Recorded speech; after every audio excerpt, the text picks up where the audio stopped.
Today for Devotions with Daniela, we are reading from Daniela's book, Uncultured, about growing up in the Children of God religious cult, going into the cult of the U.S. Army. I'm reading through this for the 75th time because I'm getting quotes from my musical. And if you want to read it along with me, you can get autographed copies attached here. Chapter 2, A Tale of Two Mommies. Manila, Philippines, 1987. But who is the father? The question resounded around the downtown Manila hospital.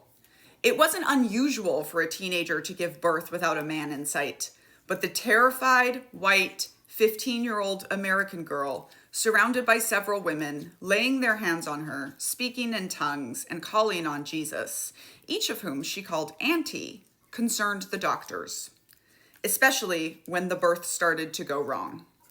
Who's making the medical decisions for this pregnant child? No one seemed able to give them an answer. The medical professionals weren't the first who had asked who my father was.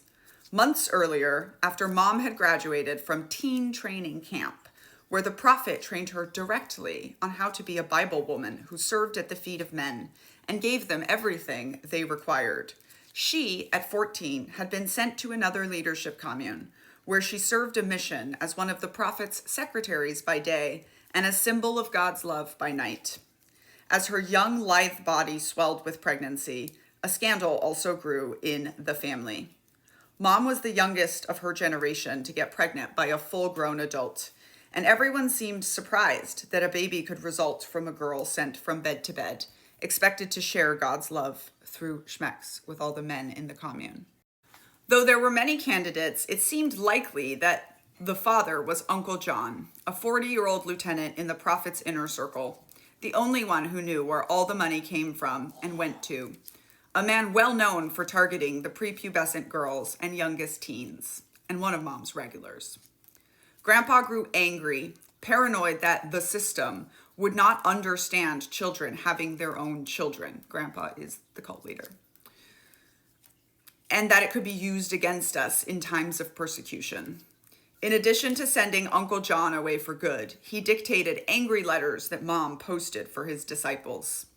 The new doctrine stated girls could no longer have full intercourse once they started menstruating until they turned 16, when the system, you guys, would understand if they became pregnant.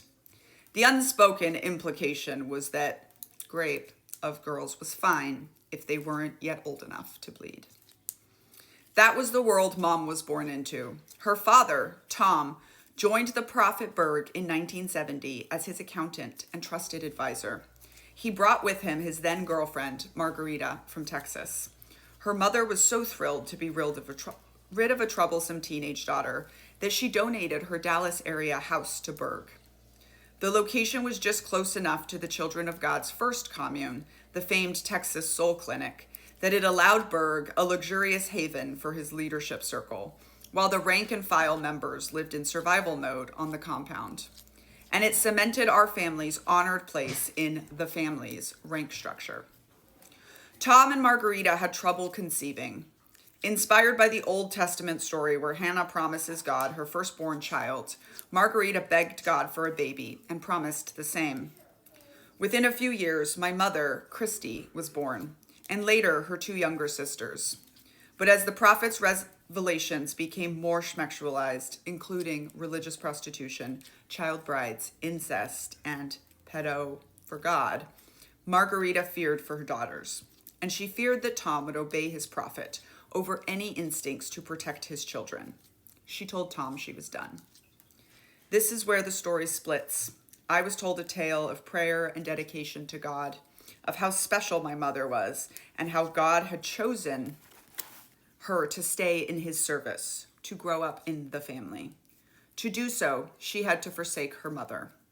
All my childhood, I prayed to God that he wouldn't make me forsake mine. Later, I would find out Margarita's side of the story, that Tom had kidnapped Mom and fled from Texas to a commune hidden deep in Switzerland, where the Children of God was already beginning to set up secret financial accounts, and Tom was needed. He quickly remarried, and because of his role within the family's leadership, he spent most of his life living in secret communes and traveling the world. while Christy stayed with another family until she was 12. The prophet taught us that flesh and blood family was the least important connection to have. After all, we had the family all around us. To favor a biological family was selfish and went against God. On my mother's 12th birthday, Tom toasted her with a glass of red wine. The aunties then instructed her to make a list of all the uncles with whom she wanted to have schmecks. Her official initiation into the schmexual sharing required of all of the family's women. A year later, Christy was honored to receive an invitation to Grandpa's house, alongside the preteen daughters of several other leaders, selected for their tender age and malleability. I remember hearing the stories of the romantic storybook wedding between the septuagenarian prophet and a bevy of girls, ranging in age from 14 to a toddler who was barely 3.